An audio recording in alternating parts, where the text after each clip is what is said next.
Tomorrow is 30 June, the day that has been set out as the ultimatum by the various movements in South Africa to say that on this day, all illegal immigrants have to leave the country or else.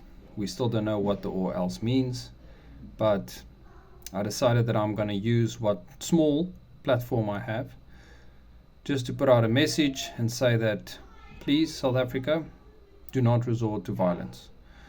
We do not want to see articles, news posts saying that South Africans have become violent. It's not who we are as a country. It's not who we want to be, and it's not something that will further anyone's cause. So please, everyone, refrain from violence.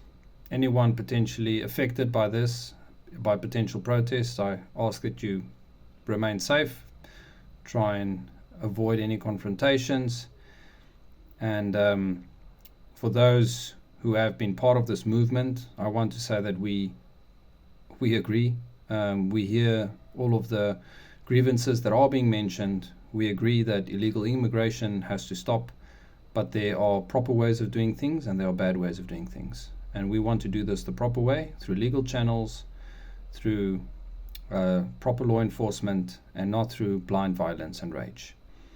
So South Africa, please be the best version of yourself that you could be.